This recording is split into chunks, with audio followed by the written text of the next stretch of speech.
সুবহানাল্লাহ কি জিনিস? সময় থাকলে আর আপনাদের ধৈর্য থাকলে ইনশাআল্লাহ সুবে সাদেক পর্যন্ত তাফসীর হবে। তাফসীর ইবনে কাসির, তাফসীর হুসাইনি, তাফসীর মারুফুল কোরআন, তাফসীর মজহুল কোরআন, তাফসীর হাসানুল বায়ান, তাফসীর দোকান, তাফসীর কাসাফ, এছাড়া আরো অনেক অনেক তাফসীর আছে। বিভিন্ন তাফসীর কারকেরা বিভিন্নভাবে তাফসীর করেছেন। আমি সব কথা যদি আলোচনা করতে যাই তাহলে রাত শেষ হবে, দিন শেষ হবে, সপ্তাহ শেষ হবে, মাস শেষ হবে, বৎসর শেষ হবে, হায়াত শেষ হবে, কিয়ামত হয়ে যাবে, আল্লাহর আলোচনা শেষ হবে না। জোরে বলুন সুবহানাল্লাহ। সুবহানাল্লাহ মানে হচ্ছে তিনি যিনি হচ্ছেন পাক, যিনি হচ্ছেন পবিত্র সমস্ত ত্রুটি থেকে, সমস্ত অন্যায় থেকে। আল্লাহ পাক হচ্ছেন পাক আর পবিত্র, ফলে তার পবিত্রতা বয়ান করলেই আল্লাহ পাক খুশি হয়ে যান। আবারও বলি সুবহানাল্লাহ। এখন দেখা যায় মাথায় সোনার যেন মুকুট পরানো হলো, তাজ পরিয়ে দেওয়া হলো। বুখারী শরীফের মধ্যে হাদিস এসেছে, বিশ্ব নবী মুহাম্মদুর রাসূলুল্লাহ সাল্লাল্লাহু আলাইহি ওয়াসাল্লাম বলেন যেন এদের যেন পিতা মাতার জন্য আবার যেন দেখা যায় যেন এমনি করে যেন মিম্বার রাখা হবে, সোনার যেন মিম্বার এমনি করে রাখা হবে, সেই নূরের যেন মিম্বার রাখা হবে, আর সেই মিম্বারের উপরে চাপবে, তাদের মাথায় সেই মুকুট পরানো আছে। ইয়াউমুল কিয়ামতের মাঠে মানুষগুলি যেন জিজ্ঞেস করবে এরা কারা, এরা কারা, এরা কারা? বলি এরা হচ্ছে সেই হাফেজে কোরআন, সেই আলেম, তাদেরই যেন পিতা মাতার সম্মান আল্লাহ পাক যেন দান করেছেন। জোরে বলুন সুবহানাল্লাহ। কথা বলতেছিলাম যে শিক্ষা সব ধরনের হবে। আপনি ডাক্তারি শিক্ষা করুন, মাস্টারি ডিগ্রি পাস করুন, অর্জন করুন, আপনি এমনি করে দেখা যায় বৈজ্ঞানিক হন, আপনি এলএলবি, আপনি লয়ার হন, আপত্তি নেই। সর্বশিক্ষায় শিক্ষিত হন, সর্বভাষায় ভাষাবিদ হন, কিন্তু দেখা যায় এই কোরআনের ভাষা, এই আল্লাহর ভাষা সবচেয়ে উত্তম, সবচেয়ে যেন উৎকৃষ্ট, সবচেয়ে বেস্ট, সবচেয়ে বেটার, সবচেয়ে যেন উন্নত মানের ভাষা। আল্লাহ পাক যেন বলছেন আমি কোরআনের মধ্যে যেগুলি বয়ান করেছি এগুলি শুধু আলেমদের জন্য নয়, হাফেজদের জন্য নয়, মৌলবীদের জন্য নয়, মৌলানাদের জন্য নয়, মুসলিমদের জন্য নয়, মুসলিমাদের জন্য নয়। আল্লাহ পাক বলছেন এ আমার ভাষা তো গোটা বিশ্ব মানবের কল্যাণের জন্য। সুবহানাল্লাহ। যেমন কোরআনের মধ্যে আল্লাহ পাক যেন এক জায়গায় বলছেন হাজা বায়ানুল লিন্নাস, হাজা এই কিতাব, বায়ান আলোচনা, লিন্নাস বিশ্ব মানবের কল্যাণের জন্য আমি আল্লাহ আলোচনা করে দিয়েছি। যারা এই কথা গ্রহণ করবি, যারা এই কিতাব গ্রহণ করবে, এই কিতাব মাফি যারা জীবন চালাবে, জীবন বাস্তবায়ন করবে, আল্লাহ পাক বলেছেন তারাই নিষ্কৃতি পেয়ে যাবে সমস্ত ক্ষতি থেকে। এটা হলো আল্লাহর কথা। সুবহানাল্লাহ, সুবহানাল্লাহ। আপনাদেরকে আমি বলতে বলতে বলতে বলতে যেন এতক্ষণ পর্যন্ত একটু পিচটা ঠিক করছিলাম যাতে বলটা ভালোভাবে করতে পারে। কথা বুঝেন কিনা? ব্যাট চালাবার সময় যাতে 4 আর 6 যাতে হতেই থাকে। কথা বুঝেন কিনি আমার ভাইরা? এতক্ষণ পিচ ঠিক করলাম। এবার আপনারা যারা এখানে এসছেন, হাফেজদের মাথায় পাগড়ি দেওয়া দেখেছেন, এরা যে কোরআনের হাফেজ তাও বুঝে গিয়েছেন। এখন আপনাদেরকে বলবো যে কোরআন থেকে আলোচনা করছিলেন ওলামারা, আর আমি তো করতেই পারি না, আল্লাহ পাক যা বলেন এবার সেগুলোই বলবো। কিন্তু এই কোরআন থেকে আলোচনা এর পূর্বে আমরা শুনেছি না শুনি নাই? বলেন শুনেছেন না শুনেন নাই? বিশ্ব নবী মুহাম্মদ রাসূলুল্লাহ সাল্লাল্লাহু আলাইহি সাল্লামের কথা আমরা এর পূর্বে শুনেছি না শুনি নাই? শুনেছি।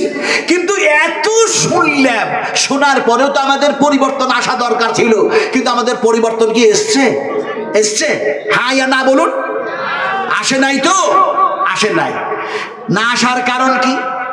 এত কোরআন শুনলাম, এত হাদিস শুনলাম, এত আল্লাহর কথা, এত নবীর কথা শুনলাম, তারপরও পরিবর্তন আসলো না।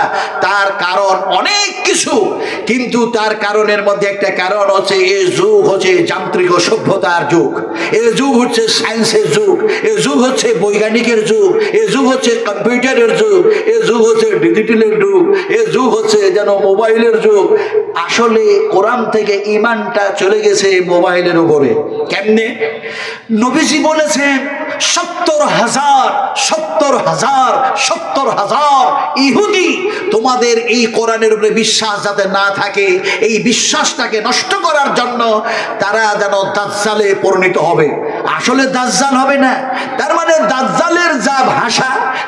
চাল চলো, তার যা গুণাগুণ গুণাবলী তাদের মধ্যে যেন থাকবে। আর তোমরা কি পথভ্রষ্ট করার জন্য ভালো ভালো যন্ত্র আবিষ্কার করে তোমাদের হাতে তুলে দিবে আর বলবে এর মধ্যে সব পাওয়া যায়, সব পাওয়া যায়, সব আছে।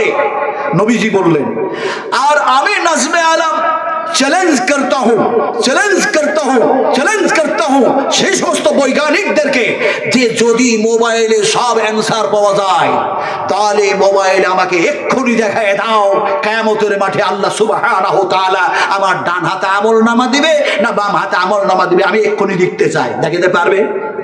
কথা বলুন, পারবে? যেহেতু পারবে না সেহেতু মোবাইলে সবকিছু নাই। সবকিছু আছে কোথায়? সবকিছু কোথায় আছে? আপনাকে আমাকে বলা লাগবে না, কোনো লয়ারকে বলা লাগবে না, ব্যারিস্টারকে বলা লাগবে না, চিফ মিনিস্টারকে বলা লাগবে না, হোম মিনিস্টারকে বলা লাগবে না, এমএলএ প্রধানদেরকে বলা লাগবে না, কোনো জ্ঞানী মানুষকে বলা লাগবে না, নবী ওলিদেরকে বলা লাগবে না, কাউকে বলা লাগবে না। আল্লাহ নিজেই বলছেন,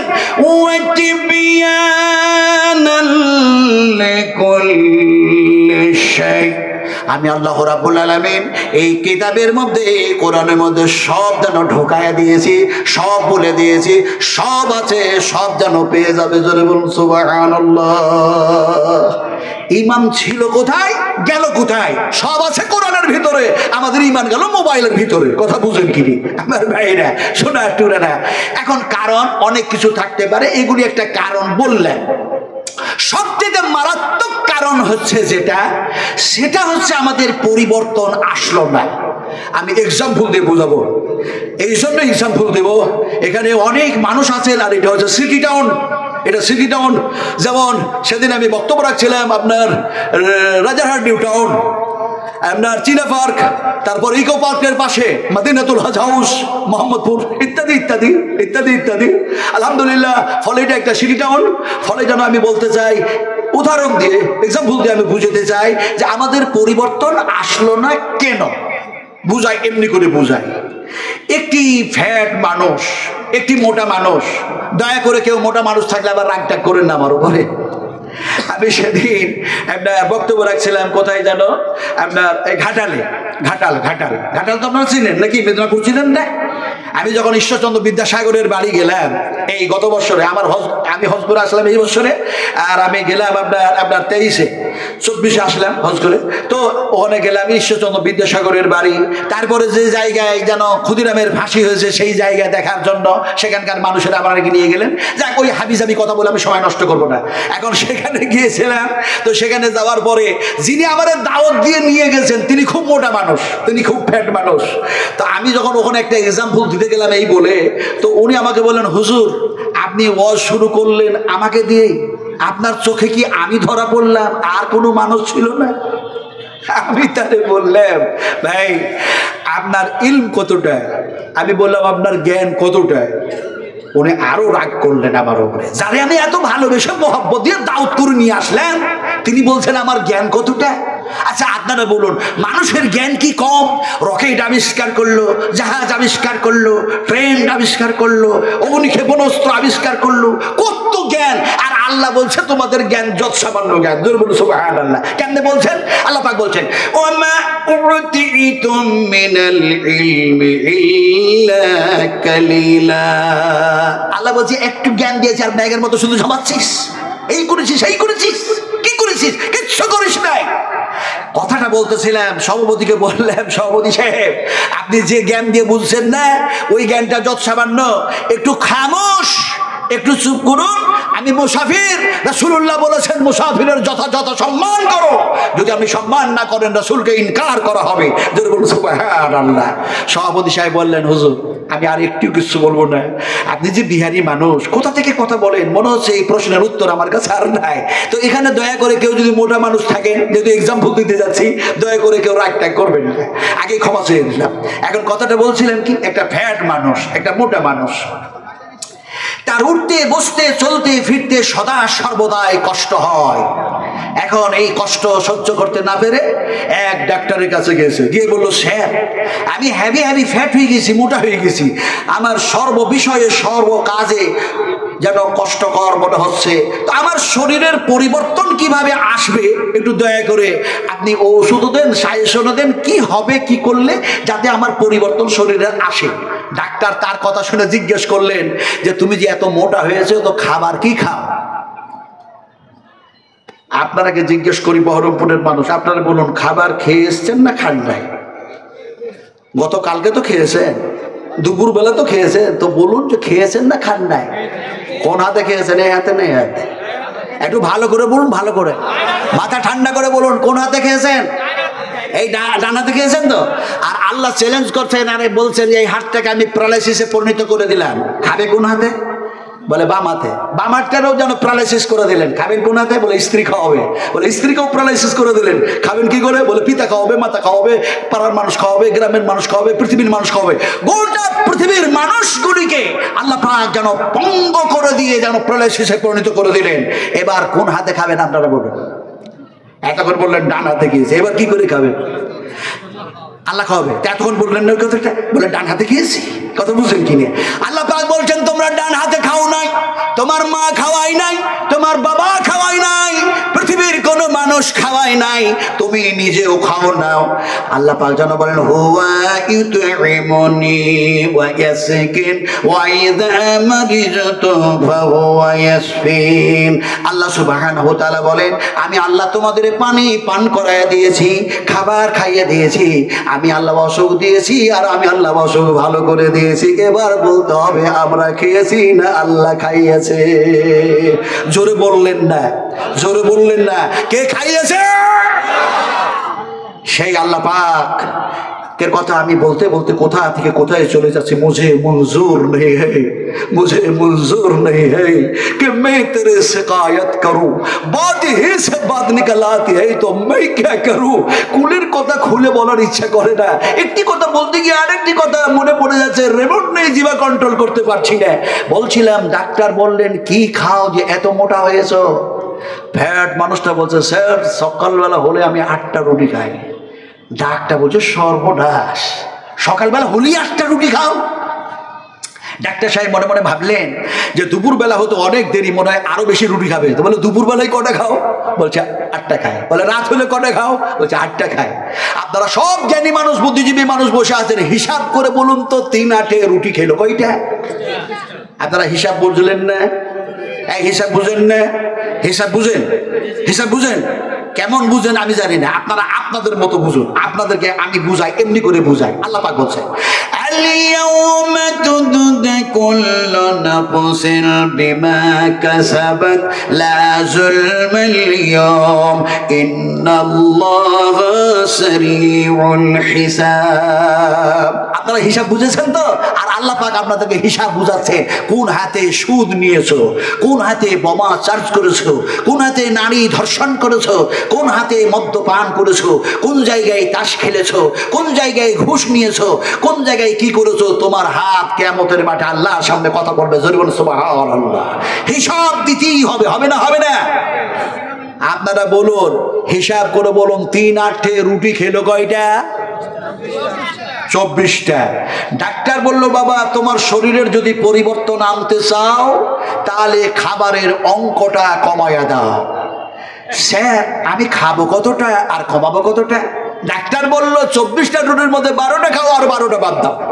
শুধু 12টা রুটি খাই, শরীরের কোনো পরিবর্তন নাই, যা কার তাই।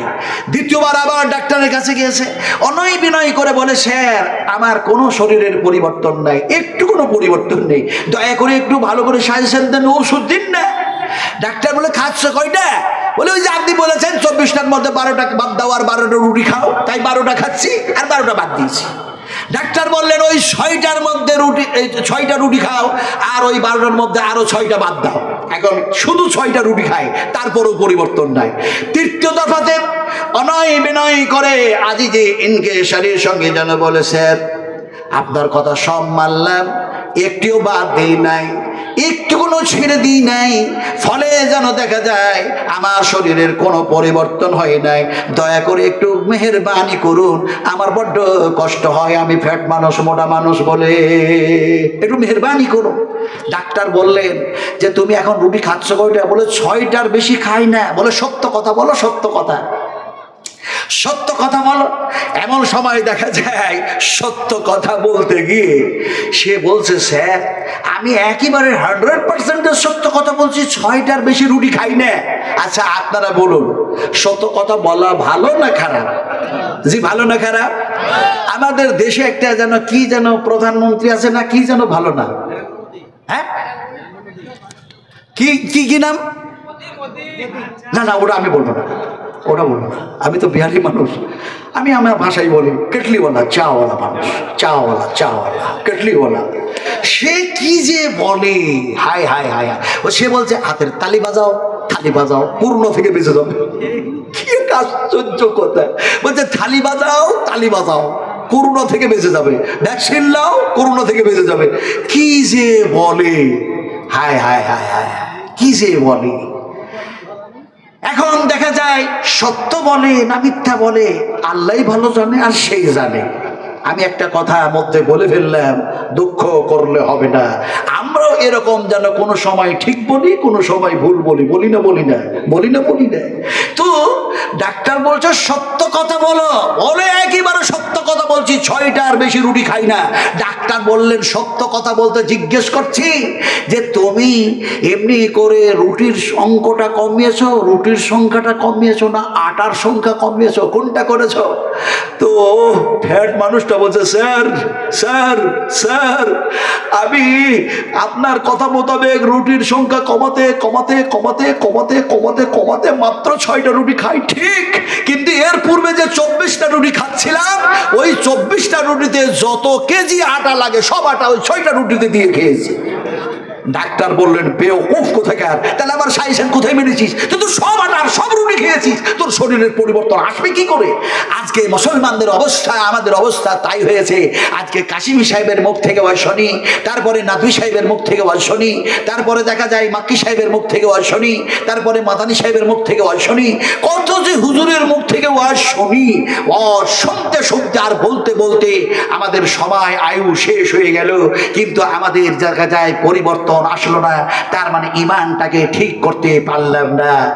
যদি এমনি করে কোরআন শোনার পর, বিশ্ব নবীর হাদিসগুলি শোনার পর আর বলার পরে বক্তা শ্রোতা সবাই মিলে যদি এমনি করে আমলকারী হয়ে যেতাম, তাহলে আমাদের চরিত্র হতো, আমাদের কৃষ্টি কালচার হতো, আমাদের তাহজিব তামাদ্দুন হতো, আমাদের আখলাক আদর্শ হতো, হযরত ওমরের মতো হতো, হযরত আবু বকরের ন্যায় হতো, হযরত উসমান গনির ন্যায় হয়ে যেত, হযরত আলী কাররামাল্লাহু ওয়াজহুর মতো হতো, হযরত আবু দারদার মতো হতো, হযরত আবু তালহার মতো হতো, হযরত জুবাইরের মতো হতো, হযরত আব্দুর রহমান বিন আউফের মতো হতো, এমনি করে আবু হুরায়রা বিলালের মতো হয়ে যেত।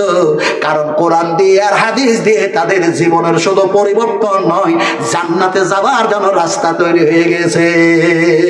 সুবহানাল্লাহ, আরো জোরে সুবহানাল্লাহ।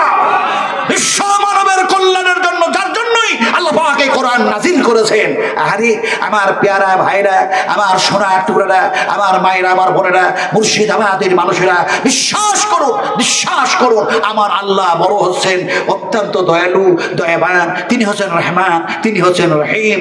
এখন কথাটা যতক্ষণ পর্যন্ত তিনি বলেন আমরা শুনি, আমরাকে আমলকারী হতে হবে। বলুন ইনশাআল্লাহ। ইনশাআল্লাহ বললেন না? ইনশাআল্লাহ বুঝে বুঝে বললেন তো? যে জিনিস, যে কর্ম বুঝে করা হয় আর যে কথা বুঝে বলা হয়, তার মধ্যে ভুল হওয়ার সম্ভাবনা কম থাকে, না হওয়ারই সম্ভাবনা বেশি। কিন্তু যেটা না বুঝে করা হয়, যে কর্ম না বুঝে বলা হয়, যে কথা, সেটা ভুল হওয়ার সম্ভাবনা 100% থাকে। কথা ঠিক না বেটাই বলুন? তাহলে ইনশাআল্লাহ বুঝে বলেছি তো? কি ইনশাআল্লাহ বলুন? ইনশাআল্লাহ কি? হায় হায় হায় হায়, ইনশাআল্লাহ বুঝে যেন বলতে গিয়ে আপনারা বুঝাই। নবীজি বললেন কথা আনকমপ্লিট করো না, অসম্পূর্ণ করো না। কথা যদি কমপ্লিট করতে হয়, ভাষা যদি কমপ্লিট করতে হয়, কেমনে ভাষা কেমনে কথা বলি। আপনি বললেন আগামীকাল এই বহরমপুরে বাজারে যাব, আগামীকাল যেন দেখা যায় গজদার পাড়ায় যাব, আগামীকাল কলকাতা যাব, আগামীকাল বিয়ে বাড়ি যাব, এই কথা যেন আনকমপ্লিট, অসম্পূর্ণ কথা। তার মানে আপনাকে বলতে হবে আগামীকাল এই কাজ করব ইনশাআল্লাহ। এটা হচ্ছে আল্লাহ পাকের ভাষা। নবীজি কি বলছেন?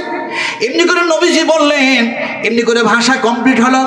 আর দেখা যায় ওই যেমনি ইনশাআল্লাহ পড়ে নিলে তোমার ওই কাজ করতে গিয়ে, কর্ম করতে গিয়ে যদি কোনো জটিলতা তৈরি হয়ে যায়, যদি কোনো কঠিনতা তৈরি হয়ে যায়, কোনো সমস্যার সম্মুখীন হয়ে যাও, ইনশাআল্লাহ পড়ার কারণে আল্লাহ পাক তোমার সেই জটিলতা দূর করে দিয়ে কাজটাকে সহজে পরিণত করে দেবেন।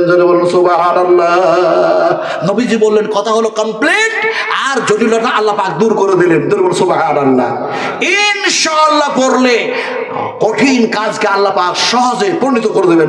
সুবহানাল্লাহ। আমি এই ওয়াজ যখন করছিলাম আপনার রাজারহাট নিউ টাউনে, থানা থেকে মাত্র 100 মিটার দূরে ওসি সাহেবের নাম হচ্ছে জামাল উদ্দিন। উনি দেখি যেন রাত্রি 11টার সময় স্টেজে আসলেন ওনার দল বল নিয়ে। সেখানকার কমিটি মনে মনে ভাবলো নাজমান সাহেবকে হয়তো অ্যারেস্ট করে নাকি। উনি এসেই বললেন, আমি জানি না যে উনি মুসলিম, তো ওনার ভাষাতে বুঝতে পারলাম, উনি এসেই বললেন আসসালামু আলাইকুম ওয়া রাহমাতুল্লাহ। আমি দেখলাম মানুষটা মুসলিম আছে, নন মুসলিম না। তো আমি শেষ পর্যন্ত একটু সাহসের সঙ্গে জিজ্ঞেস করলাম। আমি যদি আরবিতে জিজ্ঞেস করতাম তাহলে উনি মুশকিলে পড়ে যেতেন। যদি বলতাম মা ইসমুকা, আপনার নাম কি, উনি তো আর জানেন না, কিভাবে জবাব দিবে? যেহেতু কুল হাল ইয়াস্তাবিল্লাযীনা ইয়ালামুনা ওয়াল্লাযীনা লা ইয়ালামুন, শিক্ষিত মানুষ আর অশিক্ষিত মানুষ কখনো সমান হয় না। সুবহানাল্লাহ। এখন উনি আসলেন, সালাম দিলেন, বুঝতে পারলাম যে মুসলিম। আমার পাশে যিনি সভাপতি বসেছিলেন ইনি বললেন যে জামাল উদ্দিন, ইনি ইন্সপেক্টর ওসি সাহেব আপনার সাথে কথা বলবে। তো উনি এসেই বললেন আমাকে যে আপনি কি ঝাড়খণ্ডের মানুষ? আমি বললাম ইয়েস, আমি ঝাড়খণ্ডের মানুষ। উনি বললেন আমার সন্দেহ হয় আপনি বিহারের মানুষ, ঝাড়খণ্ডের মানুষ এত সুন্দর বাংলা বলেন কি করে? আমি তারে জবাব দিলাম নবীজি বলেছেন সন্দেহ করা মহাপাপ, সন্দেহ করলে গুনাহ হয়। আপনি কি গুনাহ করার জন্য স্টেজে আসলেন? হোশিয়ার দিলেন সর্বনাশ, একটুকুনো ভয় পাই না, একটুকুনো ভয় পাই না। শেষ পর্যন্ত উনি বললেন আমি আপনাকে কি যে উত্তর দেবো দিতে পারছি না, তবে আপনি যখন লাউডস্পিকারে মুখ দিয়েছেন, কথা বলছেন, থানাতে আমাদের বসে থাকতে এবং কাজ করতে মনে হচ্ছে যে পারছি না, বারবার কানটা যেন ওই লাউডস্পিকারের দিকে চলে যাচ্ছে, আপনি যা বলছেন ওই দিকে চলে যাচ্ছে। আসতে বাধ্য হলাম এই জিনিসটা জানার জন্য যে ইনশাআল্লাহ পড়লে জটিল কাজকে আল্লাহ সহজ করে দিবেন।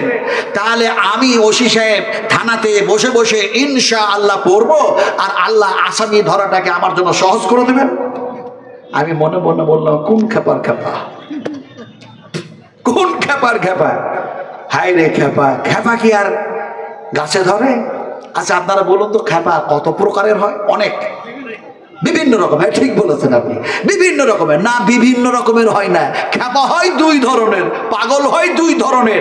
একটা পাগল হয় পুরো ম্যাট, একেবারে ম্যাট, আর একটি পাগল হয় কোনো সময় ঠিক বলছে, কোনো সময় ভুল বলছে। কথা বুঝেন কি? এই হয় দুই ধরনের পাগল। আমি বুঝাবো কেমন করে? একটা খেপা এই দিকে দাঁড়ায় আছে, ন্যাংটা হয়। না না, আপনারা দেখবেন না, আমি এক্সাম্পল দিচ্ছি। এইদিকে একটা ন্যাংটা খেপা দাঁড়িয়ে আছে, আর এইদিকে একটা গামছা পড়া খেপা দাঁড়িয়ে আছে। কথা বুঝেন কি? এই দুই খেপার মধ্যে এক হুজুর যেন পেরিয়ে চলে যাচ্ছেন, মাথায় পাগড়ি টাগড়ি লাগায়। তো ন্যাংটা খেপা, এই ন্যাংটা খেপাকে ওই গামছা পড়া খেপা বলছে হুজুর চলে যাচ্ছে, সালাম দে, সালাম দে, সালাম দে, সালাম দে। তো উলঙ্গ খেপাটা বলছে আমার পরনে কাপড় নেই, সালাম দিব কেমন করে? তোর পরনে গামছা যে, তুই সালামটা দে। এখন ও যদি সালামটা দিয়ে দেয় ঝামেলা শেষ, সমস্যার সমাধান হয়েই যায়। কিন্তু এই কত বড় ম্যাট যে পরনের গামছাটা খুলে যেন উলঙ্গ খেপার দিকে ছুড়ে দিয়েছে, আর বলছে গামছাটা পর আর তাড়াতাড়ি হুজুরকে সালাম দে। এখন ও যদি গামছাটা পরে সালাম দেয় তবু তো ঝামেলা শেষ হয়, কিন্তু সে উলঙ্গ খেপা এর ছুড়া গামছাটা হাতে ধরে প্রতিযোগিতা শুরু করলো, কম্পিটিশন শুরু করলো। বলছে তো ন্যাংটা, আমিও ন্যাংটা, তুই উলঙ্গ আমি উলঙ্গ, তুইও খেপা আমিও খেপা, তুই আগে সালাম দিবি না আমি আগে সালাম দিব, প্রতিযোগিতা হতে থাকলো। কিন্তু হুজুর পেরিয়ে চলে গেলেন, সালাম দেওয়া হলো না। আর তাদের ভাগ্যে তাদের কপালে আল্লাহর পক্ষ থেকে রহমত জুটল না। আমি মনে মনে ভাবলাম, এই ওসিজি এ কত বড় খেপা, বলছে ইনশাআল্লাহ পড়বো, আর থানাতে বসে বসে যাতে আসামি ধরা হওয়ার পরে আল্লাহ কি সেই কাজটা সহজ করে দেবেন? আমি তার জবাব দিতে গিয়ে বলেছিলাম, শোনো ওসি সাহেবজি, ইনশাআল্লাহ আপনি থানাতে বসে বসে পড়বেন, আর আল্লাহ পাক আপনার জন্য আসামি ধরা সহজ করে দিতে পারেন। পারে না? পারে না? এই পারে না? পারে না? মায়ের পেটে যদি সন্তান প্রদান করতে পারেন, পানি থেকে যদি দেখা যায়, এমনি করে দেখা যায় মানুষ বানাতে পারেন। কি থেকে মানুষ বানিয়েছেন আমি আজ গজ করবো না, লম্বা হয়ে যাচ্ছে। ইনশাল্লাহ আগামীতে যদি আমি বহরমপুরের মাটিতে আসি যথাযথভাবে আলোচনা করবো ইনশাল্লাহ। নিয়ামতুল্লাহ এমএলএ সাহেবের মাদ্রাসায় আমি আসছি আলহামদুলিল্লাহ, 1 ফেব্রুয়ারি কথা বুঝেন কিনি, অনেক মাস আগে 6 মাস আগে দাওয়াত দিয়েছেন উনি, আলহামদুলিল্লাহ সব আলহামদুলিল্লাহ। যা কথাটা বলতেছিলাম কি, যে তিনাকে আমি বুঝালাম যে শোনো, একটি মানুষ আর একজন মানুষকে হত্যা করেছে। কোরআন থেকে আলোচনা করছি ওসি সাহেবের সামনে। একটি মানুষ আর একটি মানুষকে হত্যা করেছে, মানুষটি নিহত হয়েছে, মৃত্যু বরণ করেছে, আল্লাহ পাক তাকে মৃত্যু মুখে পতিত করে দিয়েছে। এখন ওই মৃত্যু মানুষটার বংশবলীর মানুষেরা সেই জামানায় সেই পিরিয়ডে সেই একজন নবীর কাছে চলে গিয়েছে। সেই জামানার সবচেয়ে বড় পয়গম্বর হযরত মূসা আলাইহিস সালাতু সালাম হযরত মূসাকে গিয়ে বলল, মূসাজি আপনি যেন নবী, আপনি পয়গম্বর, এই মানুষটা একে হত্যা কে করলো, আসামি ধরা পড়ছে না, একে কে হত্যা করেছে তাকে চিনাও যায় না, বুঝাও যায় না, ফলে একে ধরা যায় কেমন করে, তার প্রসেস কি হবে একটু বলে দেন।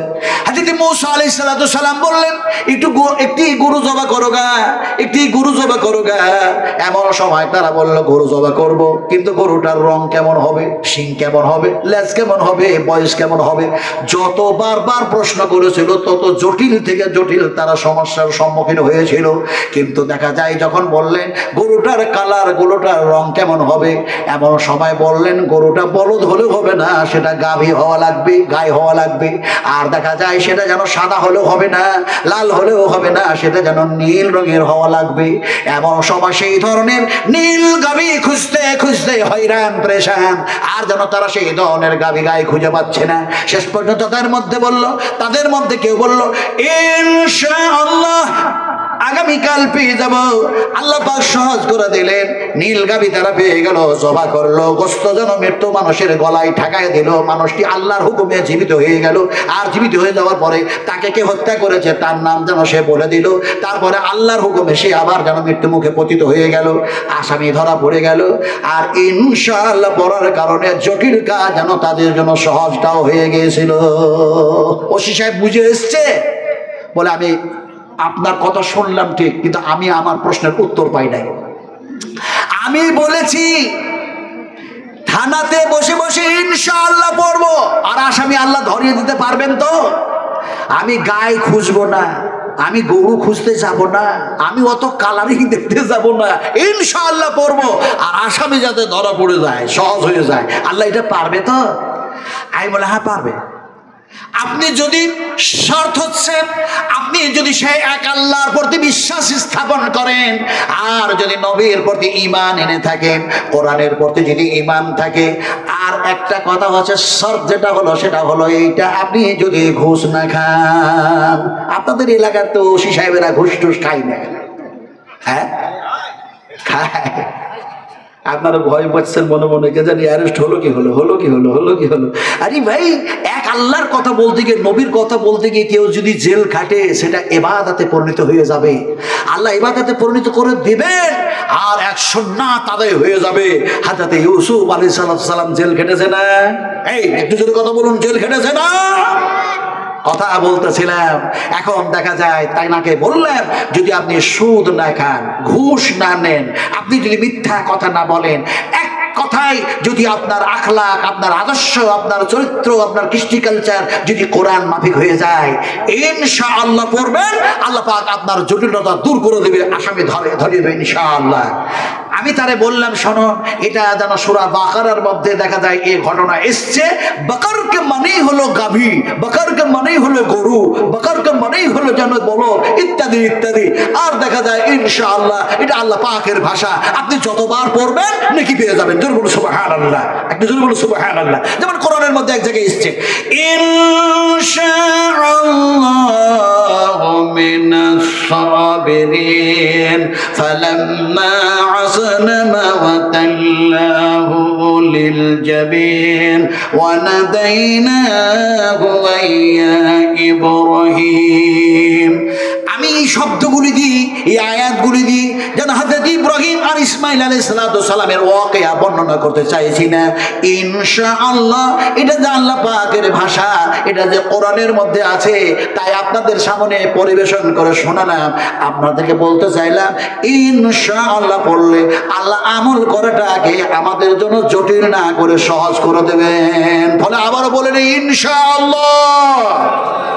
আমরা কোরআনের পক্ষে না বিপক্ষে? নবীর পক্ষে না বিপক্ষে?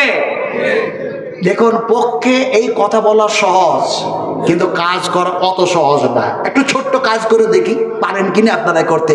কারা কারা নবীর প্রতি ঈমান রাখেন, কোরআনের পক্ষে একটু হাত উঁচু করে দেখান। আমি তো হাত উঠাইয়া দিলাম, নইলে তো মুশকিল হয়ে যাবে। আর একটু হাত সিধা হবে না? সবাই মুসলিম নন মুসলিম যত আছে সব হাত উঠাইয়া দেন, হাত উঁচু করুন। আর একটু হাত সিধা করে দিন, বলেন না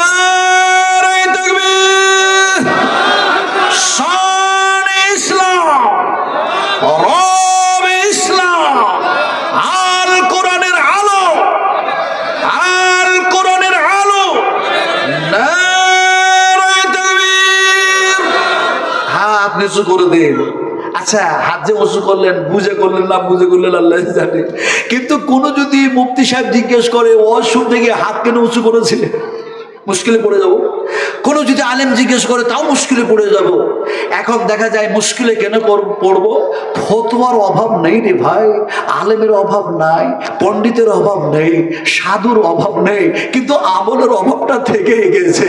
ফতোয়া দিতে দিতে দিতে দিতে দিতে শুধু মানুষগুলির মধ্যে যেন দেখা যায় ভেদাভেদ সৃষ্টি করছে, দেখা যায় তাদের মধ্যে ডিভাইড তৈরি করছে। কেমনে ফতোয়া দিচ্ছে, হায় হায় হায়, বুঝায়, ছোট্ট করে বোঝায়। এক শিকারী যেন একটা ফাঁস জাল যেন স্বর্ণ যেন জায়গায় টেকে দিয়েছে, ঝুলাইয়া দিয়েছে। ওই যেন জালের মধ্যে, ফাঁস জালের মধ্যে দুইটা পাখি ধরা পড়েছে। একটা পাখির নাম হলো ঘুঘু আর একটা পাখির নাম হলো কাক, কোয়ল। এখন এই দুইটা পাখি ধরা পড়েছে। ঘুঘুটা অনয় বিনয় করে ক্রন্দন করে, কান্না করে, আর সে যেন বলে এই তো আমার মওত কাছিয়ে গিয়েছে, এই তো আমার মৃত্যু কাছায় গিয়েছে। সকালবেলায় জালের মালিক আমারে জাল থেকে বাইর করবে, আমার গোশত যেন হালাল, আমারে জবা করে যেন দেখা যায় সে জালের মালিক আমারে খেয়ে নেবে। তাই সে যেন কান্না করে, মওতের ভয়ে কান্না করে না, আল্লাহর যেন কাছে যাওয়া লাগবে, আল্লাহর কাছে যেন যাওয়া লাগবে, আল্লাহ সুবহানাহু ওয়া তাআলার সামনে যাওয়া লাগবে। আল্লাহ যেন আমাদের উঠাবেন। যত চতুষ্পদ জন্তু আছে সব আল্লাহর সামনে যেন হবে। এখন কি হবে তারপরে কি হবে ইত্যাদি আমি সেদিকে যাচ্ছি না। এখন দেখা যায় ঘুঘু যেন কান্না করছে, আল্লাহর সামনে যাওয়া লাগবে, আমার মৃত্যু হবে, শিকারী ভাই আমার এই গোশত যেন আমার হালাল, তাই যেন সে খেয়ে ফেলবে জবা করে, সে অনয় বিনয় করে তাই কান্না করছে। আর কাকটা যেন চিৎকার করছে। তো কাক বলছে, দেখ ভাই, আমি এই জন্যই কান্না করছি যে আমার গোশত হালাল, জবা করে আমাকে খেয়ে নেবে, আমার মওত হবে, মৃত্যু হতেই হবে, তার জন্য আমি কান্না করছি। কিন্তু তুই কেন চিৎকার করছিস বলতো? তুই তো কাক, তোর গোশত আর হালাল তো নয়, তুই কেন চিৎকার করছিস? কাকটা বলছে, ঘুঘু ভাই শোনো, তোমাকে যে শিকারী যে জাল দিয়ে শিকার করেছে, সেই জালের মধ্যে আমিও যেন আবদ্ধ, যেন বন্দী হয়ে গিয়েছি। সকালবেলা দেখা যায় সে যেন দেখা যায় আমারও জাল থেকে বাইর করবে, কোন মুফতি কোন মৌলবীর কাছে গিয়ে ফতোয়া নিয়ে আসবে বলে তারও গোশত হালাল দিয়ে আমারও জবা করে খেয়ে নেবে, তো আমারও তো মওত হবে। আমার ভাইরা, এই হচ্ছে দুনিয়ার খেলা। এখন আপনাদের বুঝাইতেছিলাম যে আমরা কোরআনের পক্ষে হাত উঁচু করেছি। আল্লাহর কসম খেয়ে বলি, পৃথিবীর কোন ওলামা যদি জিজ্ঞেস না করেন, কোন শাইখুল হাদিস যদি জিজ্ঞেস না করেন, পৃথিবীর কোন মুফতি যদি জিজ্ঞেস না করেন, কোন ওলামা যদি জিজ্ঞেস না করেন, কোন মুহাদ্দিসা যদি জিজ্ঞেস না করেন, স্বয়ং যদি আল্লাহ জিজ্ঞেস করেন হাত তুই কেন উঁচু হয়েছিলি, আল্লাহর প্রশ্নের উত্তরে হাত কথা বলবে না? বলবে না? এই বলবে না? বলবে না? বলুন, বলবে তো? আল্লাহ রাব্বুল আলামিন জিজ্ঞেস করবেন হাত তুই কেন উঁচু হয়েছিলি বল। সে সময় হাত যেন বলবে রব্বি কারীম, যেন তুমি আমার স্রষ্টা, তুমি আমার হাত বানিয়েছিলে, তাই তুমি আমার মুনি বা তুমি আমার মালিক, তোমার কোরআনের পক্ষে তোমার নবীর পক্ষে আমি আল্লাহ বা তুমি আল্লাহ, তোমার যেন গোলামি করতে গিয়ে আমি হাত যেন উঁচু হয়ে গিয়েছিলাম। আল-ইয়াউমা নাকুতিমু আলা আফওয়াহিহিম ওয়া তুকাল্লিমুনা আইদিহিম ওয়া তাশহাদু আরজুলুহুম বিমা কানু ইয়াকসিবুন। তোমার হাত, তোমার পাও, তোমার শরীরের সব কিছু আল্লাহ পাকের সামনে কথা বলবে। জোরে সুবহানাল্লাহ। হাত উঁচু করেছেন, নবীর সুন্নাত আদায় করেছেন। হাত উঁচু করেছেন, বিশ্ব নবীর সুন্নাত আদায় করেছেন। কেমনে সুন্নাত আদায় করলেন? আমি এখন সেই বিষয়ে যদি আলোচনা করতে চাই তাহলে অনেক লম্বা সময় হয়ে যাবে, ফলে সেই দিকে না গিয়ে বলি আমরা কোরআনের উল্টা চলবো না, বলুন ইনশাআল্লাহ।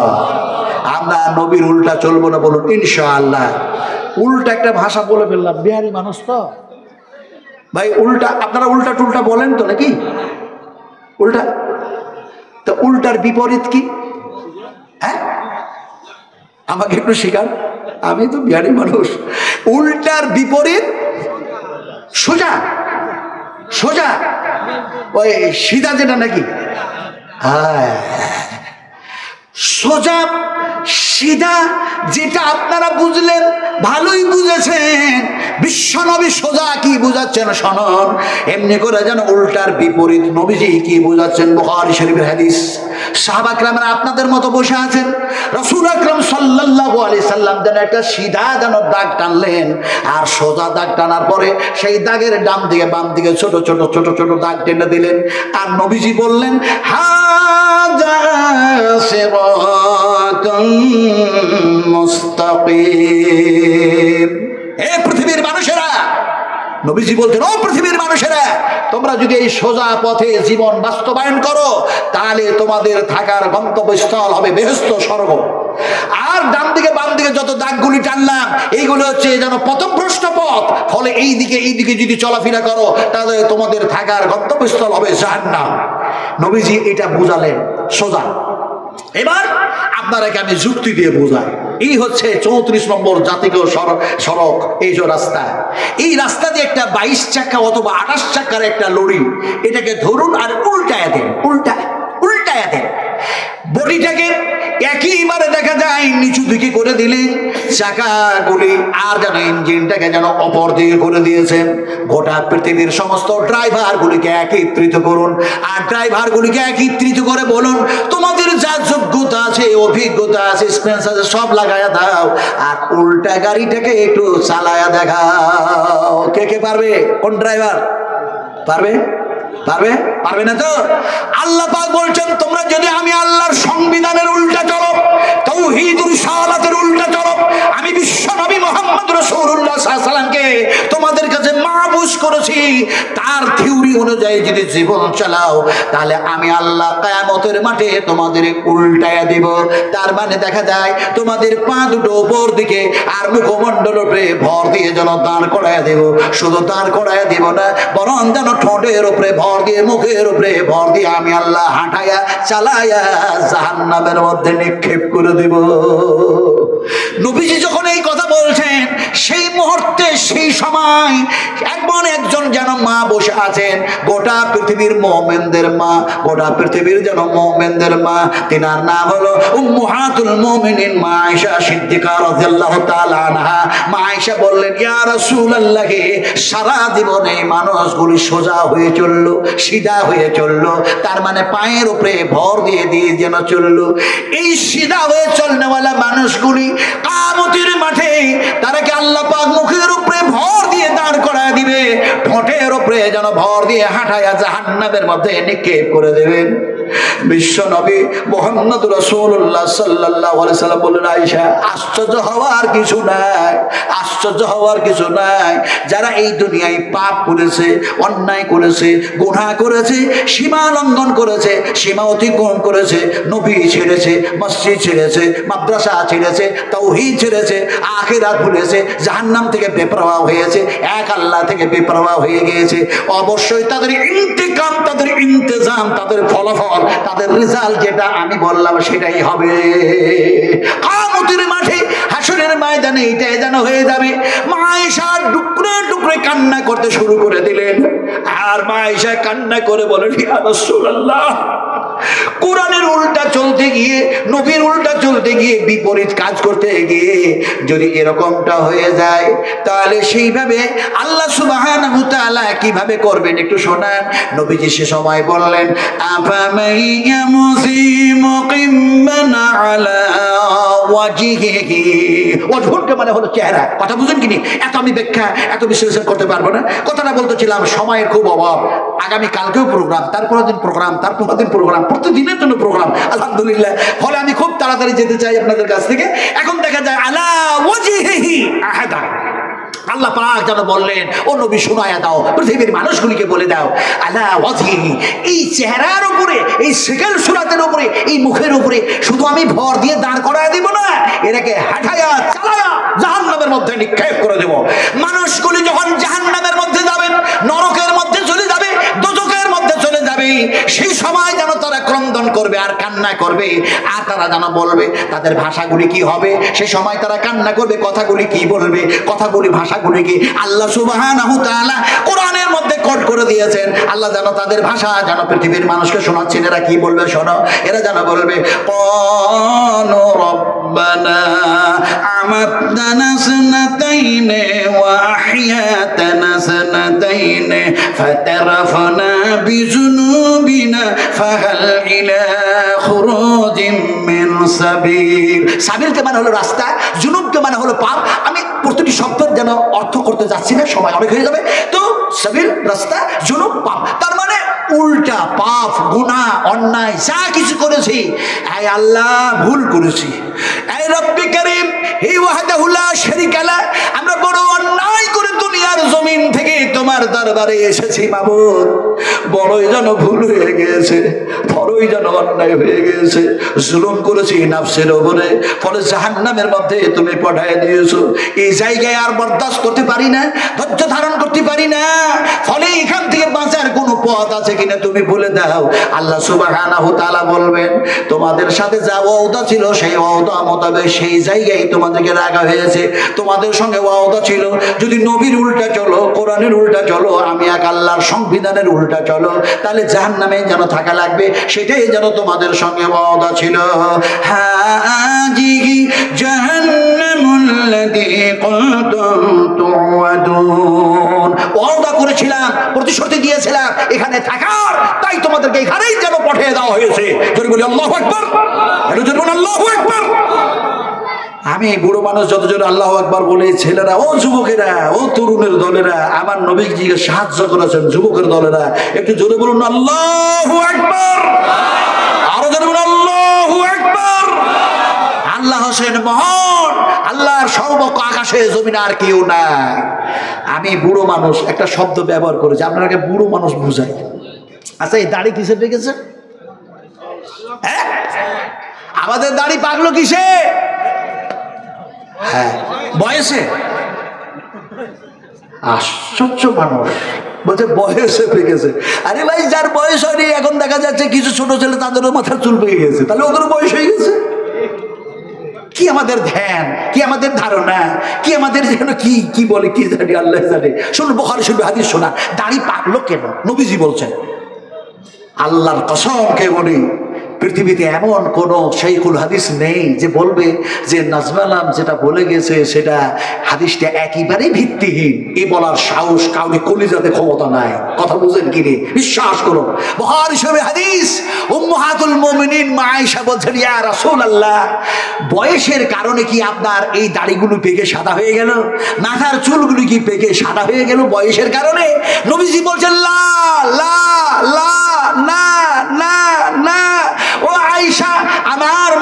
চুল, আমার মুখের দাড়ি, এগুলি পেকে যেন সাদা হয়েছে কিয়ামতের চিন্তা করতে করতে। আর আমাদের দাড়ি পাকলো, মাথার চুল পাকলো দুনিয়া করতে করতে। দুনিয়া, দুনিয়া একটা কথা বলে ফেললাম, দুনিয়া বুঝি তোমরা? দুনিয়া বুঝেন না? বুঝেন না? দুনিয়া গোল না চ্যাপ্টা? দুনিয়া গোল না চ্যাপ্টা? আপনারা গোল বুঝুন, চ্যাপ্টা বুঝুন, আপনারা বুঝুন। আপনাকে এক্সাম্পল দিয়ে বুঝাই। এক বুড়ো মানুষ দুনিয়া করার কারণে, এক বৃদ্ধ মানুষ সে যেন আল্লাহর কাছে দোয়া করছে। আপনারা দয়া করে বলুন, এখন বুড়ো মানুষের দোয়া কবুল হবে না যুবকদের দোয়া কবুল হবে? এই যুবক না বুড়ো?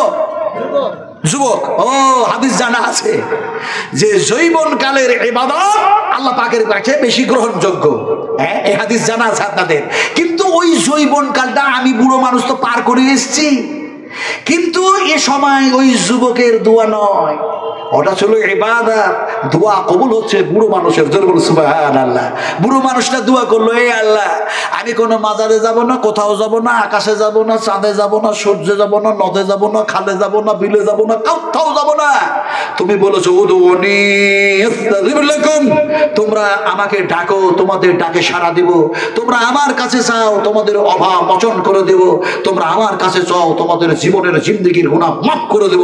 তো বুড়ো মানুষটা কারোর কাছে না গিয়ে বৃদ্ধ মানুষ একেবারে এই গালের চামড়াগুলি জড়ো সড়ো হয়ে গেছে, হাতের স্কিনগুলি জড়ো সড়ো হয়ে গেছে, একেবারে বুড়ো মানুষ সে আল্লাহর কাছে দোয়া করলো, আল্লাহ আমাকে ছেড়ে দাও, আল্লাহ আমাকে ছেড়ে দাও, আল্লাহ আমাকে ছেড়ে দাও।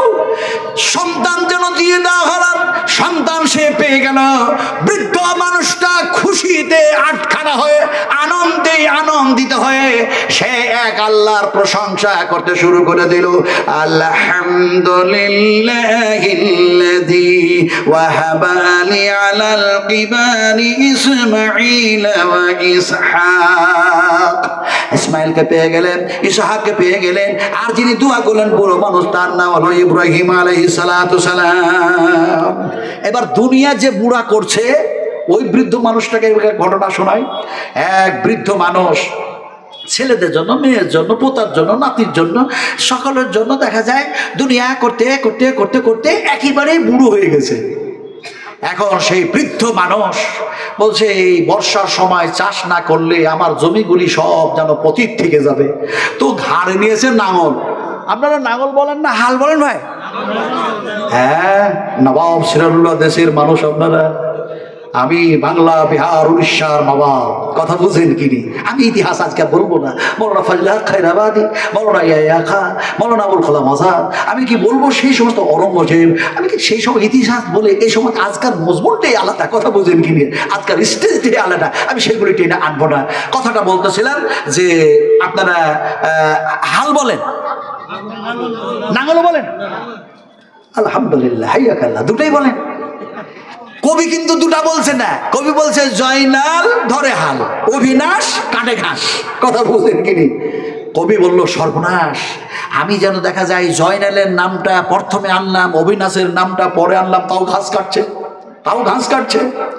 কবিতা রচনা করা ভুল হয়ে গেছে। এখন দেখা যায় বলছে কবিতা আবার রচনা করতে হবে। কবিতা নতুন লিখতে গিয়ে বলল কি, আই কম বাই কম, রেলগাড়ি ঝমঝম, পাপে ছিল আলুর দম, হাটকি মাটকিন টিম, তারা মাঠে পারে ডিম, তাদের খাড়া দুটো সিং, তারা হাঁটতে পারে। ছেলেদেরকে জিজ্ঞেস করছে পিতা মাতা, কি টিউশনি মাস্টার পড়লো? কে জানে, ডিম আর সিং, ডিম আর সিং। এখন মাস্টার বুঝে না, ছাত্র বুঝে না। আপনারা বলেছেন হাল, আপনারা বলেছেন নাঙল।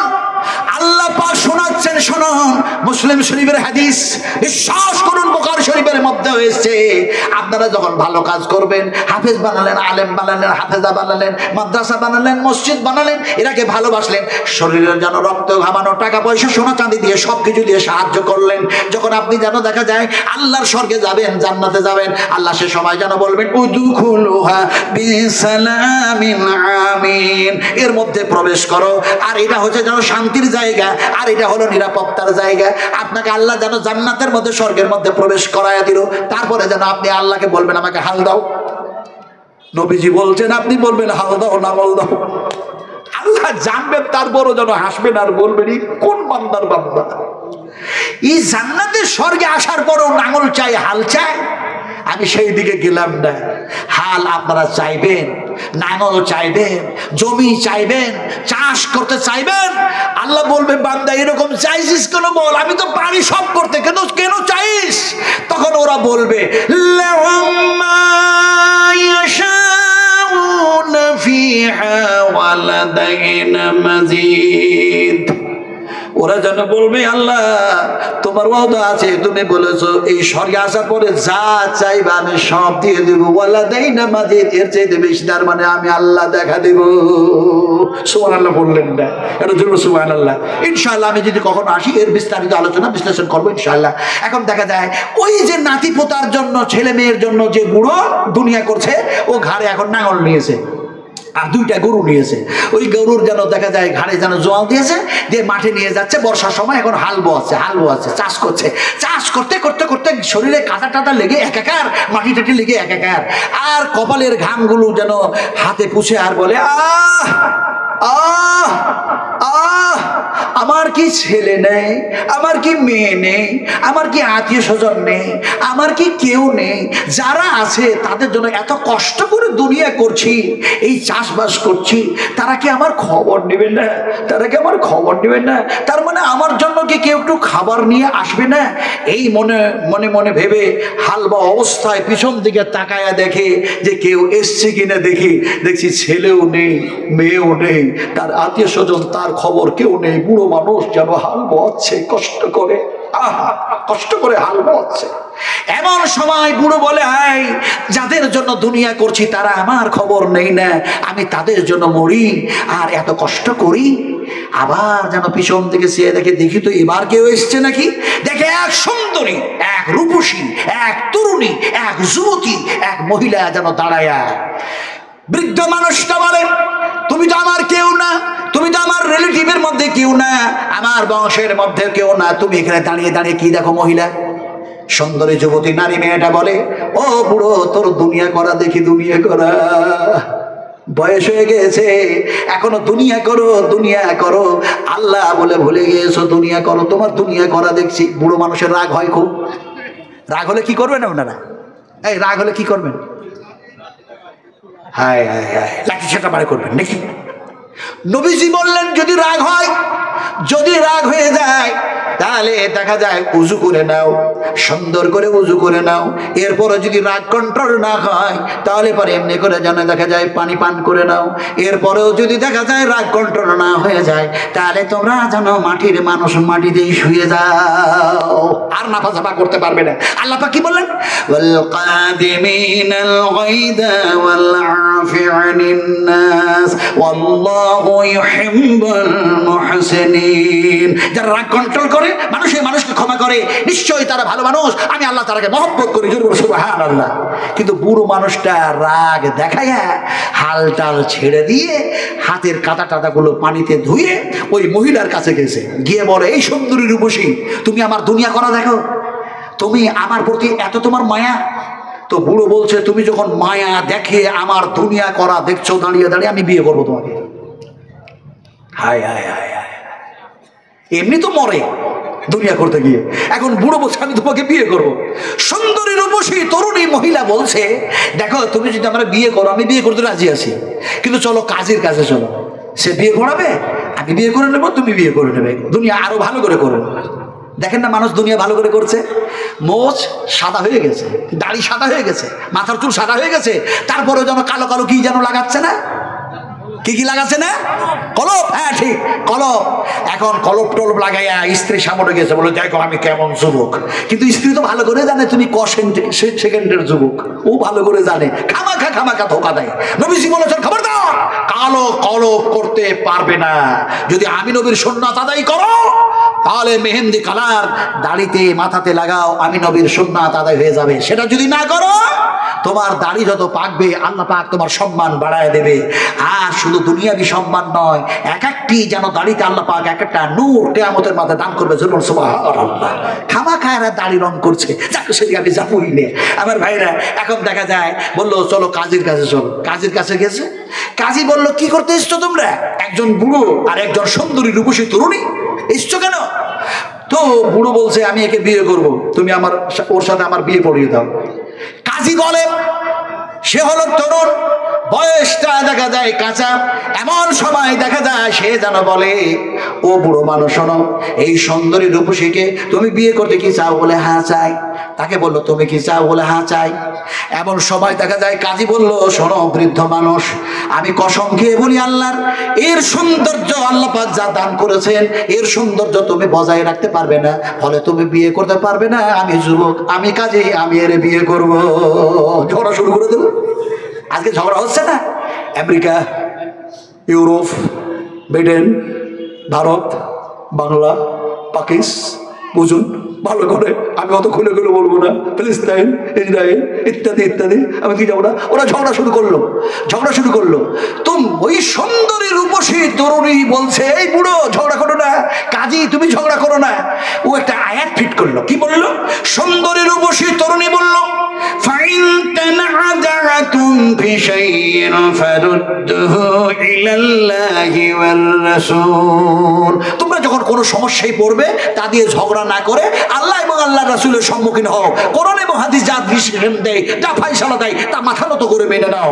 ও বুড়ো ঝগড়া করো না। তামাযা মানে ঝগড়া করো না। সুন্দরী রূপসী তরুণী বলছে, ঝগড়া না করে চলো ফয়সালা করতে যাবো।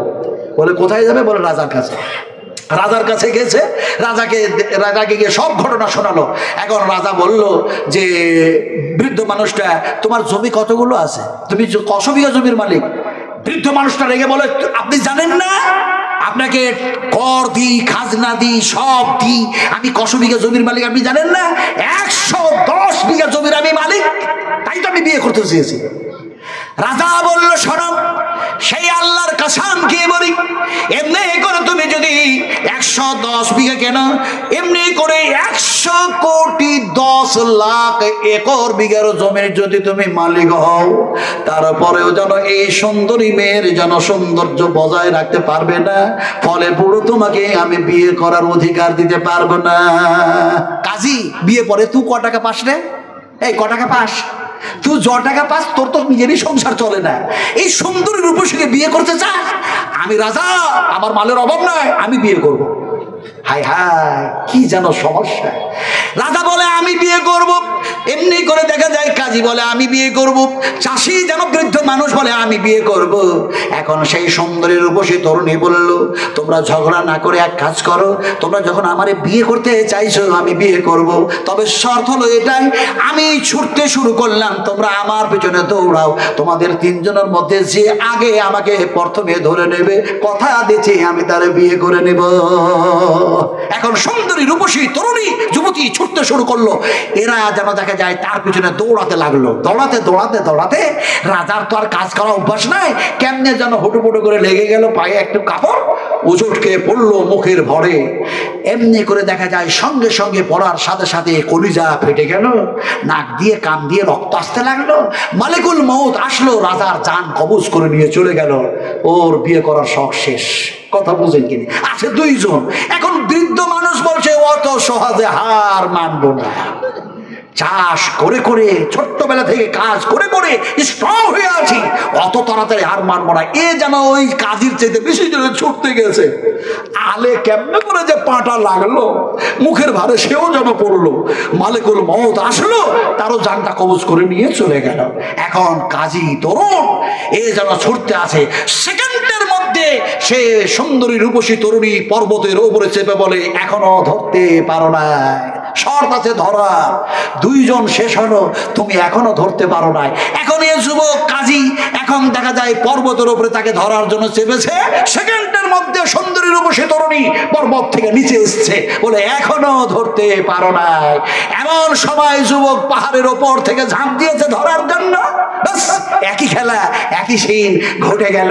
মালিকুল মউত আসলো, তারও জানটা কবজ করে নিয়ে চলে গেল। সুন্দরী রূপসী তরুণী মহিলা সেই সময় যেন বলতে শুরু করলো, আনা দুনিয়া, আনা দুনিয়া, আনা দুনিয়া, আনা দুনিয়া, আমি হলাম দুনিয়া, আমি হলাম দুনিয়া। আমি সুন্দরী, আমি রূপসী, আমি তরুণী, আমি যুবতী। মহিলাদের মতো আল্লাহ পাক তারাকে যেমন সৌন্দর্য দান করেছেন, তেমনি করে দুনিয়াটাকে আল্লাহ পাক সুন্দর করে সাজায়া দিয়েছেন। এত সুন্দর করে সাজায়া দিয়েছেন, কাউরে মনে হয় না দুনিয়া ছেড়ে কবরে চলে যায়, কাউরে মনে হয় না যে দুনিয়া ছেড়ে দিব। দুনিয়া করতে করতে করতে করতে দুনিয়া করেই যায়। ফলে যেন আমি হলাম দুনিয়া, যেন সুন্দর থেকে সুন্দর, ভালো থেকে ভালো। তাই আনা দুনিয়া, আনা দুনিয়া। তোমরা আমার পিছনে দৌড়াতে গিয়ে কোরআন ছেড়ে দিও না, হাদিস ছেড়ে দিও না, নবী ভুলে যেও না, আল্লাহ ভুলে যেও না, মওত ভুলে যেও না, কবর ভুলে যেও না, জাহান্নাম ভুলে যেও না, পরকাল ভুলে যেও না। আনা দুনিয়া, আনা দুনিয়া, আমি হলাম দুনিয়া। আল্লাহ পাক বলেন ওয়ামা হাযিহিল হায়াতুদ দুনিয়া ইল্লা লাহু ওয়া লাইবুন। খবরদার! আল্লাহ পাক এবার সতর্ক করছেন। এক্সাম্পল দিয়ে বুঝালাম, আর আল্লাহ যেন সতর্ক করছেন, খবরদার তোমরা দুনিয়ার মধ্যে গাফেল হয়ে গিয়ে তোমরা যদি এমনি করে আমার সংবিধানের উল্টা চলো, তাহলে তোমার থাকার জায়গা হবে জাহান্নাম। আমার ভাইরা, সোনার টুকরারা, কথা বলতে বলতে বলতে বলতে আপনাদের সামনে এমন একটা জায়গায় এসছি যে সেই জায়গায় যে কোরআনের হাফেজ, এমনি করে হাফেজা যারা হয়, আলিম আলিমা হয়, আল্লাহ পাক তাদের শানে যেন বলছেন ইন্নামা ইয়াখশাল্লাহ মিন ইবাদিহিল উলামা। আল্লাহ পাক যেন বলছেন সবচেয়ে যদি আমাকে ভয় করে, সবচেয়ে বেশি যদি টাকা হাঁকা করে, তারা হচ্ছে আলিমে দ্বীন, তারা হচ্ছে আলিমে দ্বীন, তারা হচ্ছে আলিমে দ্বীন। আপনারা যারা এসছেন, মাদ্রাসার সঙ্গে মহব্বত, ওলামাদের সঙ্গে মহব্বত, ইমামের সঙ্গে মহব্বত, মাদ্রাসার শিক্ষকের সঙ্গে মহব্বত, এক কথায় কাঁধে কাঁধ লাগে যদি আপনি দিনের কাজ করেন, আল্লাহর কসম খেয়ে বলি, আল্লাহর পক্ষ থেকে আপনাদের কাছে যেন রহমত আর বরকত আসমান ফেটে নাজিল হবে। সুবহানাল্লাহ। কেমনে বুঝাবো? এমনি করে বুঝায়, একদিন যেন বিশ্বনবী মুহাম্মদ রাসূলুল্লাহ সাল্লাল্লাহু আলাইহি সাল্লামের অর্ধাঙ্গিনী, তার মানে আমাদের মা, মুমিনদের মা, তিনি যখন দেখা যায় এই দুনিয়া থেকে পরকাল গমন করছেন, ইহকাল থেকে পরকাল গমন করছেন, মৃত্যুবরণ করেছেন, সাহাবা کرام রাদিয়াল্লাহু তাআলা আনহুরা মসজিদে নববিয়ার মধ্যে কান্না করছে, কান্না করছে, কান্না ক্রন্দনে যারা ভেঙে পড়েছে। এমন সময় মা আয়েশা দেখা যায় জানাজার নামাজের ইমামতি কে করবে খুঁজতেছে, মানুষ খুঁজতেছে।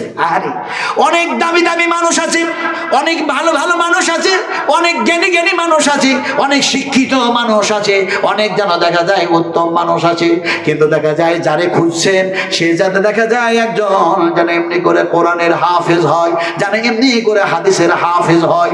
সেই মানুষটা কোথায়? অনেক সেই সময় সাহাবা کرامরা বড় বড় সাহাবী আছেন, হযরত আনাস আছেন, হযরত আব্দুর রহমান বিন আউফ আছেন, হযরত এমনি করে দেখা যায় যায়েদ বিন সামিত আছেন, হযরত যেন এমনি করে দেখা যায় মাসউদ আছেন, বড় বড় সাহাবী আছেন। তারপরও দেখা যায় হাদিসের যেন বড় হাফেজ কি আছে, তারে খুঁজো। খুঁজতে খুঁজতে খুঁজতে গিয়ে ওই মসজিদে নববির এক কোণে দেখা যায় এমন একজন তলবা, এমন একজন তালিবুল ইলম, সে যেন দেখা যায় তার মাথাটা, মুখমণ্ডলটা হাঁটুর মধ্যে ভরে দিয়ে সে যেন টুকরে টুকরে কাঁদতেছে, বলে নবীজি আপনি আমাকে ছেড়ে, আমাদেরকে ছেড়ে চলে গিয়েছেন, জান্নাতের মধ্যে শুয়ে আছেন।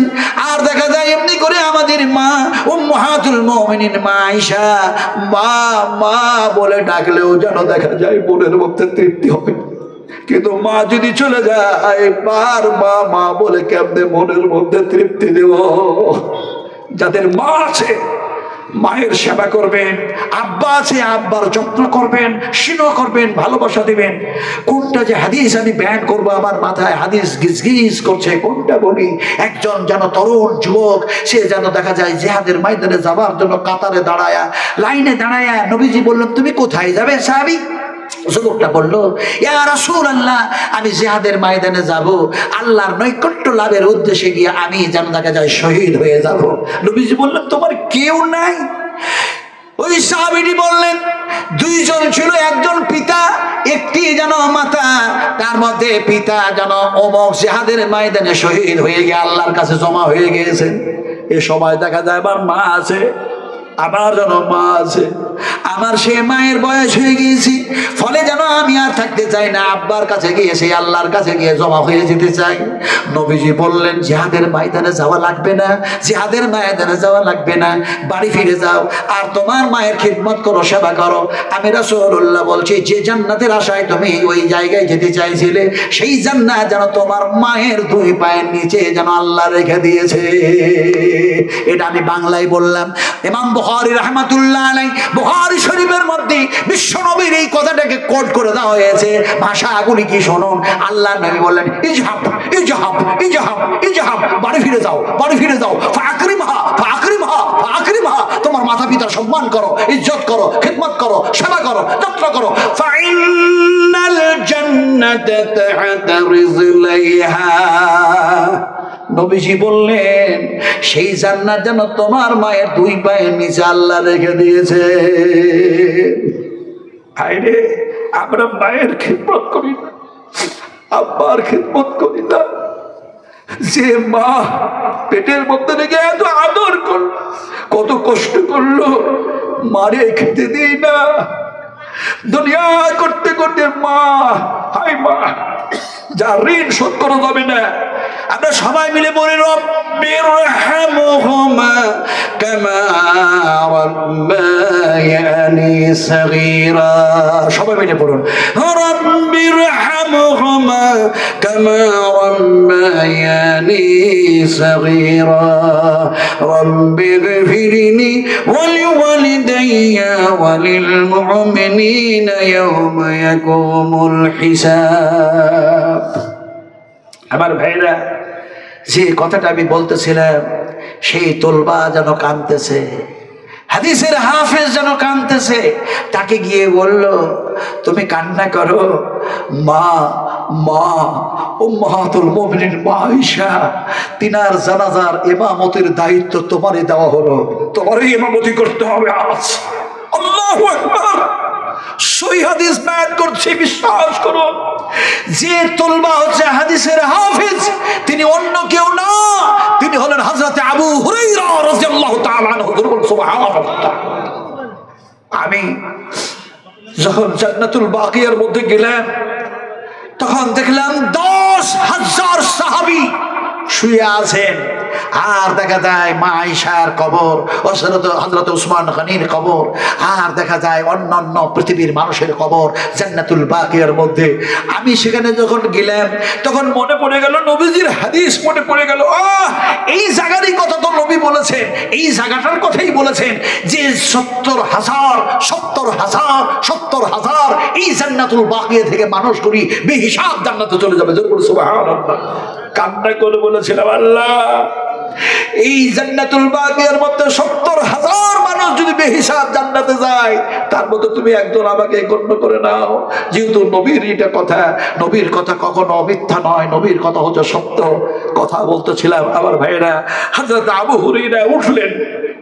আরে তিনি হাফেজে হাদিস, দেখা যায় উঠলেন। আসার পর সব সারিবদ্ধ হয়ে দাঁড়িয়ে আছে। মা আয়েশা সিদ্দিকা রাদিয়াল্লাহু তাআলা আনহা জানাজার নামাজের ইমামতি করার জন্য তিনি সামনে, তিনি আর যেন ঠোঁট নড়ছে না, তিনি পড়তে পারছেন, এরকম এক অবস্থা হয়ে গেছে। হযরত আবু হুরায়রা রাদিয়াল্লাহু তাআলা আনহু দেখা যায় তিনি জানাজার নামাজ পড়ালেন, ইমামতি তিনি যেন করলেন। আপনাদের ছোট্ট করে বলি, মুক্তাসার আলোচনা, সংক্ষিপ্ত আলোচনা, লম্বা করব না। এখন দেখা যায় হযরত আবু হুরায়রা তিনি হাফেজে হাদিস, দেখা যায় হাদিসের তিনি হাফেজ ছিলেন। সমস্ত সাহাবীদের চাইতে যেন আবু হুরায়রার হাদিস সবচেয়ে বেশি মুখস্থ ঠোঁটস্থ ছিল। আজকে যদি জানাজার নামাজ পড়াবার প্রয়োজন পড়ে, আজকে যদি মসজিদে ইমামতি করার প্রয়োজন পড়ে, তাহলে একজন হাফেজের দরকার আছে, একজন যেন আলেমের দরকার আছে। আর হাফেজ আর আলেমের যদি দরকার থাকে, মাদ্রাসার প্রয়োজন আছে না নাই বলতে হবে। আছে না নাই? আছে না নাই? জোরে বলি নারে তাকবীর, আরো জোরে বলি নারে তাকবীর। কথা বলতেছিলাম, আজ দেখা যায় মাদ্রাসার দরকার আছে, প্রয়োজন আছে, শিক্ষা প্রতিষ্ঠানের প্রয়োজন আছে। এরপরেও দেখা যায় কেমনি এই মাদ্রাসাগুলি অচল হয়ে যায়। এর জন্য কিছু এই মাদ্রাসার শত্রু আছে না নাই? নবীর দুশ্মন আছে না নাই? আছে তো। আমরা নবীর দুশ্মন হয়ে নয়, বিশ্ব নবীর হাতের পানি পান করে জান্নাতে যেতে চাই, বলুন ইনশাআল্লাহ। আরো ধরুন ইনশাআল্লাহ। কথা বলতে বলতে বলতে বলতে হয়তো রাত্রে এখন 9টা বাজে মনে হয় নাকি ভাই? হ্যাঁ হ্যাঁ, 10টা বাজতে যায়। আমি মুসাফির, আমি বারবার মানে ড্রাইভার আমার মিস কল দিচ্ছেন। আমি তো বুড়ো মানুষ, ট্রেনে বাসে যাতায়াত করতে পারি না। আমার ড্রাইভার বলছে, হুজুর প্রতিদিন আর কত বলবেন, কত বলবেন? নবীজি বললেন, শোনো কম, বলো কম, আমল করো। তাও বললেন না, শুধু বেশি উত্তম আমল করো বেশি। জোরে বল সুবহানাল্লাহ। আমল করো না, নবীজি বলেন উত্তম আমল, যেগুলি ভালো আমল সেগুলি বেশি বেশি করে করো। লাস্ট একটা হাদিস, এইটাই মজমুনটাকে ফিনিশিং, আনকমপ্লিট মজমুন, অসম্পূর্ণ বিষয়বস্তু রেখে বিদায় নিতে হচ্ছে, যেহেতু রাত্রি 10টা বাজতে যাচ্ছে। তো লাস্টে একটা হাদিস বয়ান করে আমি দোয়া করবো ইনশাআল্লাহ, চলে যাবো। কথাটা বলতেছিলাম কি, যে বিশ্ব নবী মুহাম্মদ রাসূলুল্লাহ সাল্লাল্লাহু আলাইহি সাল্লামের কাছে একটা দেহাতি মানুষ আসলো। আপনারা টাউনের মানুষ আর একটা পল্লী গ্রামের মানুষ কোথা থেকে যেন আসলো, এসে যেন বললো, আসসালামু আলাইকা ইয়া রাসূলুল্লাহ। আপনারা নবীকে সালাম দেন না? দেন তো? কাউরি মনে সাহস হয় না, তাই তো। নবীকে আবার সালাম কি দেবে? আরে নবীকে সালাম না দিলে একজন মোমেনের রাত গত হয় না, দিন গত হয় না। ওকে সালাম দিতে হবে। আপনি মক্কায় যান চাই না যান, মদিনায় যান চাই না যান, সালাম দিতেই হয়। কেমনে হয়? আপনি যেন সুন্নাত নামাজ শুরু করে দেন, অথবা নফল, অথবা বেতর, অথবা ইশরাক, অথবা চাস্ত, অথবা তাহাজ্জুদ, অথবা ফরজ। এখন তাসাহুদে বসে গিয়েছেন, আর বসে গিয়ে যেন বলছেন, আত-তাহিয়াতু লিল্লাহি ওয়াস-সালাওয়াতু ওয়া তাইয়্যিবাতু, আসসালামু আলাইকা আইয়ুহান নবী। বুখারী শরীফ হাদিস। আপনারা আসসালামু আলাইকা আইয়ুহান নবী, নবীকে সালাম দিলেন না দিলেন না? এই দিলেন না দিলেন না? তাহলে এখন সবাই বললেন না কেন আর নবীকে সালাম দি? চিন্তায় পড়ে গেলাম, তাই তো। এই সমস্ত বিদাতি হাবিজাবি কথা বলে না, কোথা থেকে সব হাদিসগুলো বলো। আরে কুল্লু বিদআতিন দালালাহ ওয়া কুল্লু দালালাতিন ফিন-নার। কোনটা বিদআতে জালালা, কোনটা বিদআতে গানি করে যেন পথভ্রষ্ট, কোনটা বিদআতে হাসানা, ইত্যাদি ইত্যাদি আলোচনা করলে 4 ঘন্টা আপনাদের সামনে কমপক্ষে আমাকে আলোচনা করতে হবে। ফলে বিশ্বনবী মুহাম্মদ রাসূলুল্লাহ সাল্লাল্লাহু আলাইহি সাল্লামকে সালাতের মধ্যে সালাম দিতে হয় না, হয় না? বলো হয় না, হয় না? ফলে ভালো করে শুনুন, সেই লোকটি আসলো, পল্লী গ্রামের মানুষ, এসে বলছে, আসসালামু আলাইকা ইয়া রাসূলুল্লাহ।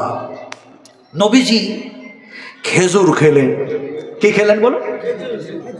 খেজুর। আপনারা খেজুর খান না? কটা খান? 1টা, 2টা, 5টা, 4টা, যেমন মন তেমন, যেমন মন তেমন। যখন খেজুর খাবেন, একটি হাদিস মনের মধ্যে রেখে দিবেন। এমনি করে কল্পনা জল্পনা করবেন, নবীর সুন্নাত আদায় করবো না নবীর নাফরমানি করবো। খেজুর তো খাচ্ছি, কিন্তু নবীর সুন্নাত আদায় করবো না নবীর নাফরমানি করবো, কোনটা করবো? এই নিয়ত নিয়ে যদি খেজুর খেতে যান, তাহলে পরে সেই হাদিস মনে পড়ে যাবে, আর যেন নবীর সুন্নাতটা আদায় হয়ে যাবে। আল্লাহ নবী যেন একটি খেজুর যেন খান, আর যদি প্রয়োজন থাকে আর খেজুর যদি থাকতো তাহলে 3টি খেতেন। কারণ যে নবী বলেছেন আল্লাহ হলো বিজোর, আর আল্লাহ পাক বিজোরকে ভালোবাসেন। জোরে বলুন সুবহানাল্লাহ। নবীজি শুধু বলেন নাই, যেন কাজে কামে যেন করে দেখিয়ে দিয়েছেন, আমল করে। সুবহানাল্লাহ, সুবহানাল্লাহ।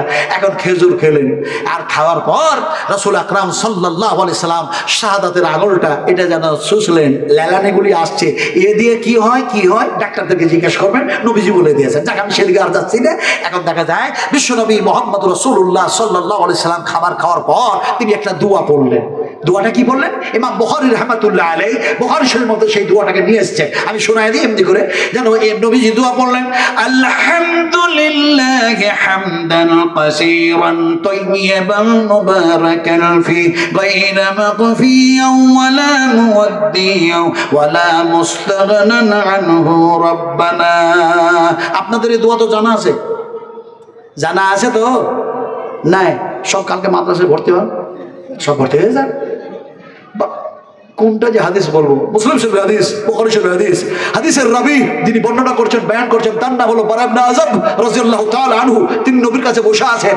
নবীজি হাতটাকে ধরলেন আর হাত ধরে বললেন, বারা ইবনে আযাব, তোমাকে এমন একটা দোয়া শেখায় দিব না যেটা তুমি ঘুমাবার পূর্বে পড়ে নেবে, আর যদি তোমার ঘুমের ঘরে আল্লাহ মওত দিয়ে দেয়, আমি রাসূলুল্লাহ বলছি ইসলামের ভিত্তিতে মওত হয়ে যাবে। সুবহানাল্লাহ। যেহেতু ঘুমের ঘরে তুমি তওবা করার সুযোগ পাবে না, কলমা পড়ার সুযোগ পাবে না, আল্লাহকে ডাকা হাঁকার সুযোগ পাবে না, ফলে যেন দোয়াটা যেন পড়ে শুয়ে যাবে। এখন বারা ইবনে আযাব বললেন, নবীজি আমি যে দোয়াটা পড়ে শুয়ে যাব, আর যদি আল্লাহ পাক ঘুমের ঘরে মওত দিয়ে দেয়, তাহলে পরে আমার যেন ইসলামের ফিতরাতে মওত হবে, সেই দোয়াটাকে আপনি দয়া করে দিন, আমার জন্য বড় উপহার হয়ে যাবে। নবীজি যেন বলতে শুরু করলেন, আল্লাহুম্মা নাফসি ইলাইকা ওয়াজহাতু ওয়াজহি ইলাইকা ওয়া ফাওয়াজতু আমরি ইলাইকা ওয়া আলজাতু জাহরি ইলাইকা রাগবাতান ওয়া রাহবাতান ইলাইকা লা মানযা ওয়া লা মানজা মিনকা ইল্লা ইলাইকা আল্লাহুম্মা আমানতু বিকিতাবিকাল্লাযী আনজালতা ওয়া বিনাবিয়িকাল্লাযী আরসালতা। এটা পড়ি তো, হায় হায় হায় হায়, আজকে আমরা কোথায়, আজকে আমরা কোথায়?